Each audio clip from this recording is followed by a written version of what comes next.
Welcome back to the Black Fabulous News Channel. Thank you. Thank you for tuning in. Appreciate it. Black Americans are survivalists and thrivalists. I am the Black Fabulous, and today I have a very interesting topic. Will Black Americans answer the call? So, if it's a military draft, if they implement a military draft, right now it's no draft because it's no need. But if World War III was about to kick off, they would need manpower. They would need millions and millions of young men to join. So that's the topic today. And let's talk about this. Because right now we have the National Guard. They're in Washington, D.C., and they are policing black neighborhoods. They're policing black neighborhoods. That's not a good look.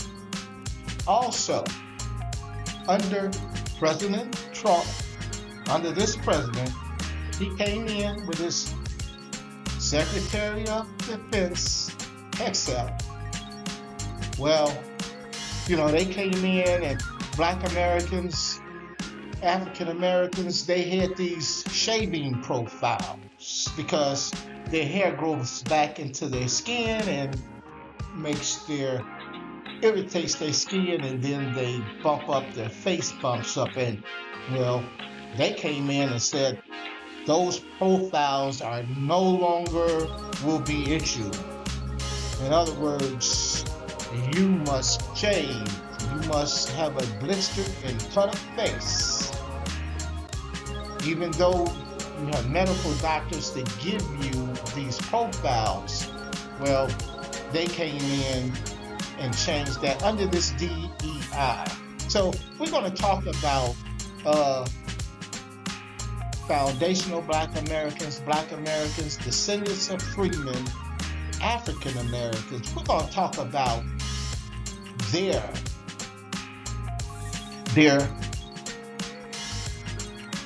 duties and responsibilities. We're going to talk about, in the military, the duties and responsibilities that they had, and they performed those duties admirably. I have a short video that I want you to check out, and it's the history. It's going to kind of show the history of Black Americans serving. Every war that the United States have had, Black Americans have served in that war. They have fought and died. And, some of us now are wondering, are thinking about it. We haven't been treated all this well. And if this World War III was to kick off right now, will we answer the call? So check out this next video. Check this next video out. The story of the American Civil War is often told through the lens of great generals and epic battles, but a pivotal chapter remains frustratingly under-acknowledged. When the Union's resolve began to waver and the pool of white volunteers dwindled, a new and powerful force emerged to turn the tide. Over 200,000 black men, many of them formerly enslaved, answered the call to fight for their own liberation and the preservation of the nation. It wouldn't be a United States without these black and proud soldiers. They donned the blue uniform of the Union Army, stepping onto battlefields from which they had been previously barred. This was not merely a military reinforcement, it was a profound declaration that the fight for the Union was inseparable from the fight for freedom. Their enlistment transformed the very nature of the conflict. Their impact was immediate and decisive. These soldiers, organized into the United States Colored Troops, brought not only much-needed manpower but also an unparalleled motivation to the front lines. They were fighting for a cause that was deeply personal, a future where their children would not be born into bondage. They fought fearless, with a ferocity and courage that astounded many of their white counterparts and commanders, who had harbored prejudiced doubts about their capabilities. In battles like Fort Wagner, Port Hudson, and the Battle of the Crater, black soldiers proved their valor time and again, often in the face of the most brutal fighting and with the knowledge that capture by Confederate forces meant certain death or re-enslavement. The cost of this fight for liberty was immense, a debt paid in blood and sacrifice. Of the 200,000 black men who served, approximately 40,000 made the ultimate sacrifice. They died not just from combat wounds on the battlefield, but also from the rampant diseases that swept through military camps, and from the unequal conditions and inferior medical care they often received. Their deaths were a testament to their unwavering commitment to a vision of America that had yet to exist. They were fighting not just against the Confederacy, but for the very soul of the United States, willing to die for the promise of citizenship and the unalienable rights that had been denied to them for centuries. European settlers who just got off the boat benefited from the 1862 Homestead Act. White immigrants who weren't citizens got 270 million acres free, while black American Union soldiers was fighting and dying for citizenship. This incredible sacrifice on the altar of freedom did not go unnoticed, and it provided the moral and political momentum for monumental change. The bravery displayed by the United States Colored Troops was a powerful argument against the institution of slavery and the racism that upheld it. Their service became a cornerstone for the passage of the Reconstruction Amendments. The 13th Amendment, abolishing slavery, was a direct consequence of their fight. Their demonstration of loyalty and courage helped pave the way for the 14th Amendment, which granted citizenship and equal protection, and the 15th Amendment, which secured voting rights for black men. They had not just saved the Union, they had fundamentally redefined it. The hard-won victories of the Civil War and the promise of a more inclusive America were tragically short-lived. The hope that followed the Civil War was quickly overshadowed by new challenges. Following the assassination of President Abraham Lincoln, his successor, Andrew Johnson, a white Democrat from Tennessee with deep-seated sympathies for the former Confederacy, actively worked to dismantle the progress of Reconstruction. Johnson's actions would have lasting consequences for black Americans and the nation as a whole. Johnson's policies were a profound betrayal of the sacrifices made by black soldiers. He pardoned former Confederate leaders, letting them regain power in the South almost immediately. He vetoed crucial civil rights legislation and openly opposed the 14th Amendment, undermining federal efforts to protect the newly won freedoms of African Americans from state-sanctioned oppression. The old Southern power structure quickly returned, determined to maintain control.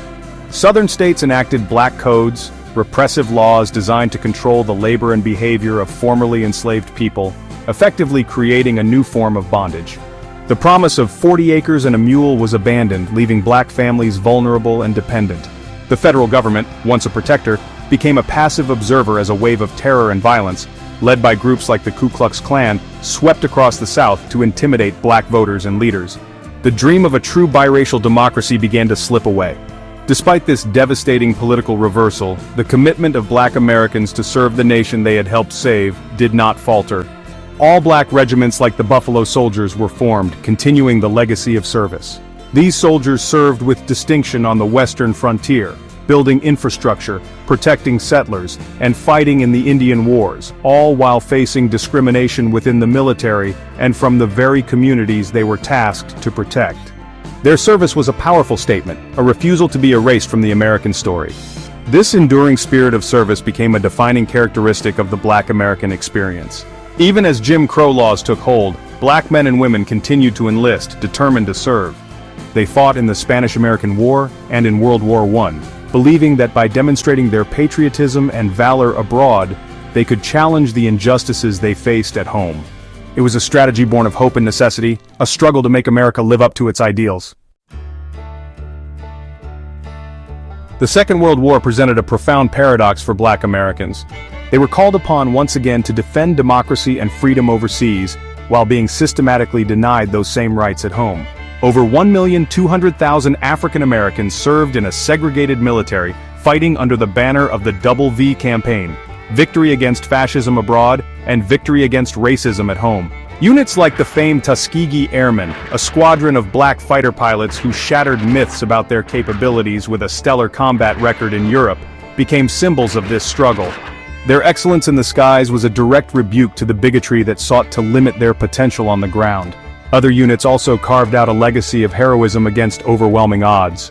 The 761st Tank Battalion, known as the Black Panthers, was one of the first black armored units to see combat, fighting their way across France and Germany and earning a presidential unit citation for their extraordinary heroism. Equally remarkable was the 6,888th Central Postal Directory Battalion, the only all-black, all-female unit sent overseas. Facing a seemingly impossible task of clearing a 2-year backlog of mail for millions of soldiers, these more than 700 women devised their own system and accomplished the mission in a mere 3 months, boosting the morale of the entire European theater. Yet their incredible contribution went largely unrecognized for decades. This pattern of service and sacrifice continued into the modern era, as the military became one of the first major American institutions to formally desegregate by executive order in 1948. Black soldiers have since served with distinction in every major conflict, from the frozen hills of Korea and the dense jungles of Vietnam to the deserts of the Middle East, including recent engagements in places like Iran. Their presence and leadership have grown at all levels of the armed forces, a testament to their unwavering dedication. The appointment of figures like General Colin Powell, and, more recently, General C.Q. Brown Jr. as chairman of the Joint Chiefs of Staff, seemed to signify that the highest echelons of military leadership were finally open to all. However, this progress has not been a straight or unbroken line. The integration of the military did not erase the societal prejudices that continued to exist outside the barracks. Black service members often returned home from war to face the same discrimination, housing segregation, and economic inequality they had left behind. Their uniforms, symbols of national service and sacrifice, did not always shield them from the realities of being black in America. This created a persistent tension, a quiet but constant awareness that their fight for full equality was not confined to foreign battlefields but continued on the streets and in the communities of their own country. Today, the long and storied history of black military service has reached a critical juncture. A growing number of descendants of the freedmen who fought to save the Union are openly questioning the tradition of serving a nation that, in their view, has yet to fully honor its promises. This sentiment is not born of a lack of patriotism but from a place of profound historical disappointment.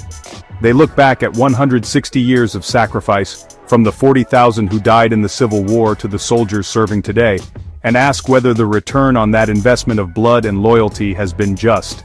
They see persistent racial disparities in wealth, justice, and opportunity as evidence of a contract unfulfilled. This debate has been sharply intensified by recent political events that strike at the heart of black progress within the military. In February 2025, the summary firing of General C.Q. Brown Jr., only the second black man to hold the nation's highest military post, sent shockwaves through the community. The dismissal was framed by the new administration of President Donald Trump and his Secretary of Defense Pete Hegseth as part of a crusade against so-called woke diversity, equity, and inclusion initiatives. Hegseth's public questioning of whether General Brown's appointment was based on merit or race echoed the oldest and most painful stereotypes, suggesting that black achievement is always suspect. For many, this anti-DEI campaign is seen as a modern version of the betrayal of Reconstruction, an attempt to roll back hard-won gains and purge the military of leaders who reflect the nation's diversity. It signals a potential return to an era where the contributions of black service members are devalued and their upward mobility is capped by prejudice. This has forced a difficult conversation among black families, many with deep multi-generational military roots. They are now weighing the honor of service against the indignity of fighting for a system that may not value their humanity, let alone their contributions. This debate is not just an internal conversation for the black community, it is a critical issue for the future of the United States. A nation that cannot count on the loyal service of all its citizens is a nation weakened. The questions being raised by the descendants of freedmen force all Americans to confront the gap between our professed ideals of equality and the lived reality for many. The strength of the U.S. military has always depended on its ability to draw talent from every corner of society. If America continues to break its promises to those who have sacrificed the most for it, it risks losing not only its soldiers, but its very soul. As the world edges closer to the brink of another great conflict, the United States faces a challenge it has not seen in generations: the prospect of a national draft. But this time, something is different. For the first time in American history, large numbers of the descendants of the freedmen, the very families who once saved the Union, are signaling that they may not answer the call. This decision is not made lightly. It is the product of centuries of service met with broken promises. The wounds of the past, from the betrayal of Reconstruction to the modern rollback of progress, remain unhealed. Now, as the nation prepares for the possibility of World War III, these families are grappling with a question that echoes through history. Why fight for a country that refuses to fight for you? Across kitchen tables and community halls, the debate is urgent and raw. Elders recall the sacrifices of their ancestors, the medals and folded flags, the pride of wearing the uniform.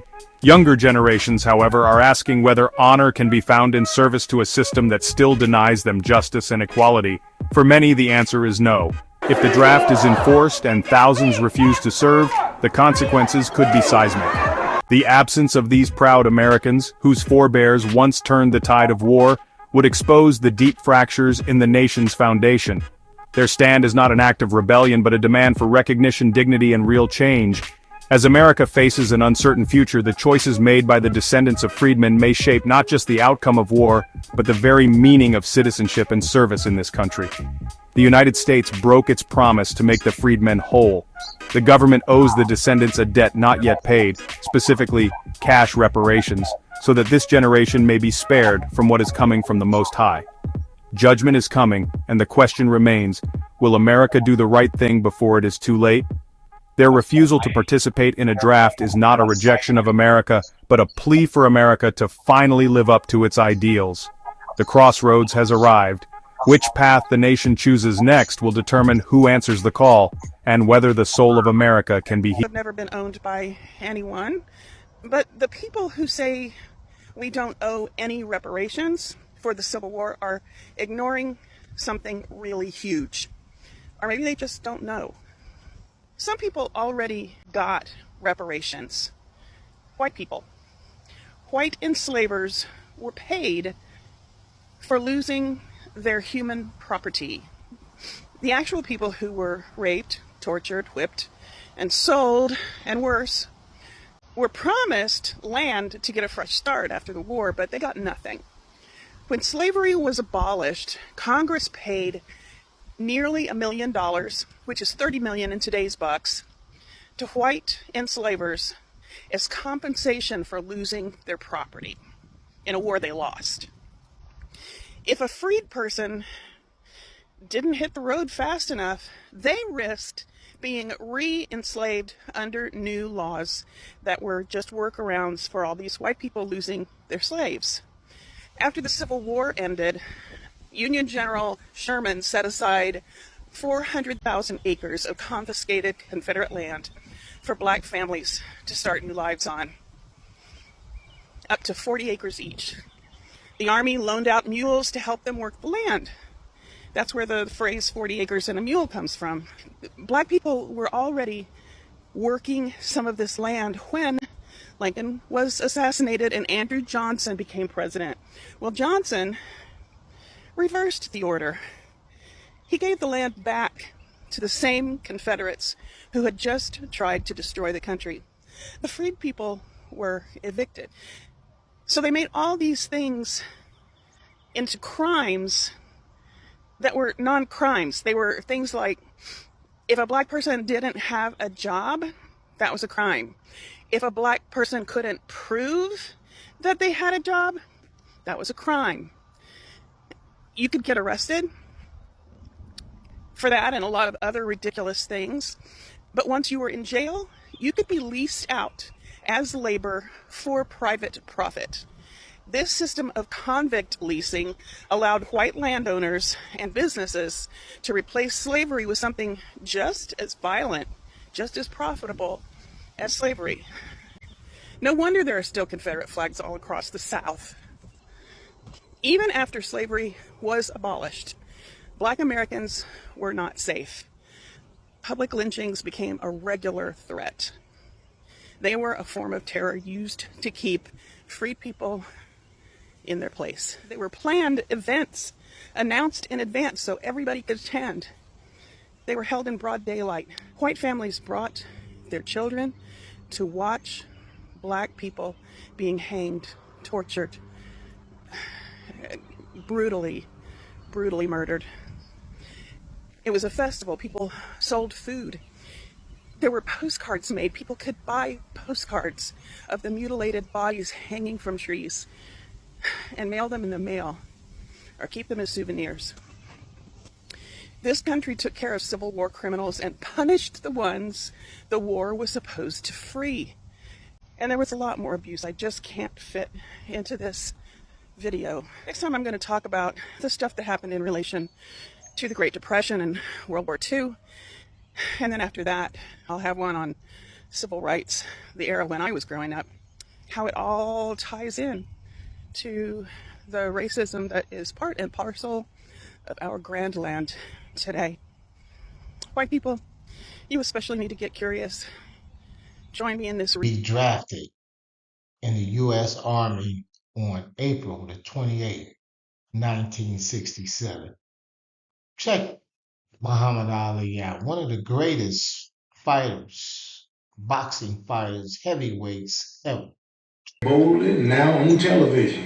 No, I will not go 10,000 miles from here to help murder and kill another poor people simply to continue the domination of white slave masters. Sometimes when a man refuses because of religious beliefs to go into the service and wear a uniform, the government will assign them to work possibly in a hospital, a federal hospital or something like this as a civilian.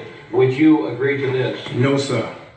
I don't know. No, sir. I won't participate. No, sir. I'm a minister. Boldly now on television. No, I will not go 10,000 miles from here to help murder and kill another poor people simply to continue the domination of white slaves. Yeah, that was Muhammad Ali. And Ali in 1967, he was convicted and sentenced to 5 years. And he also paid a $10,000 fine. While Joe Biden, born the same year as Ali in 1942, he received multiple student deferments. That means he didn't have to go. Bill Clinton, George W. Bush, and Donald Trump, all born in 1946, few years younger than Ali, received various deferments during the Vietnam War period. It is important to note many individuals, especially white, including those who would later become politicians, sought and received deferments during the Vietnam War for various reasons, including college enrollment, medical exemptions, and other classifications. So, the question is, if there was a draft today, will Black Americans fight? Would they get one of those deferments?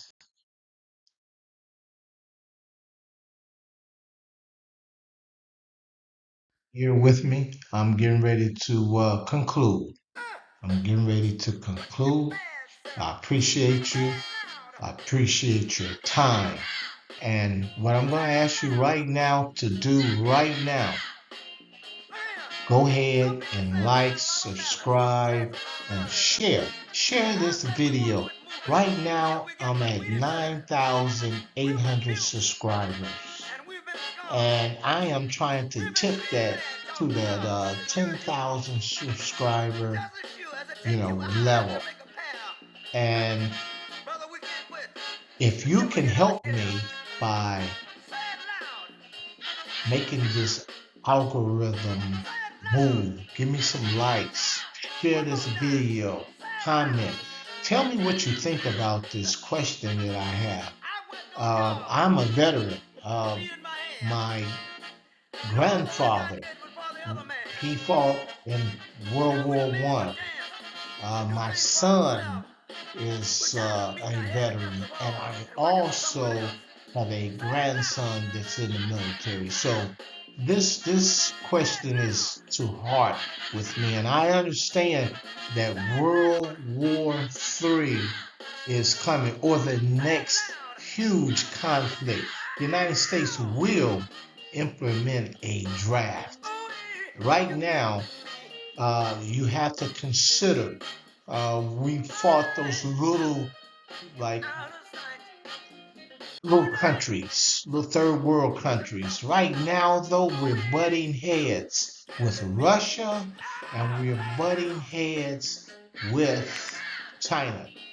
Now, they will make, you know, Iran's missiles look like toys because they have much more devastating missiles.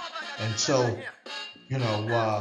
we are, this is a war state.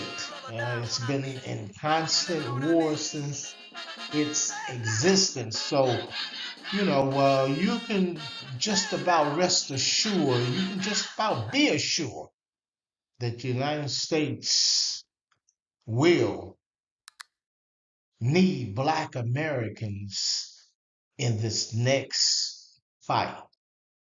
And so, uh, I have made a reparations, a political and historical case, and I want you to, just check out this last little piece here. Reparations for Black American descendants of freemen is a debt owed, and it's way overdue. Reparations refer to the compensation or restitution provided to individuals or groups for historical injustices and harm suffered due to systematic oppression. In the context of the United States, reparations for Black Americans, descendants of freemen, primarily addresses the injustices of slavery and the ongoing effects of racial discrimination, loss of generational wealth, inequality that have persisted since the end of the Civil War. So take care, subscribe, and I'll see you on my next video.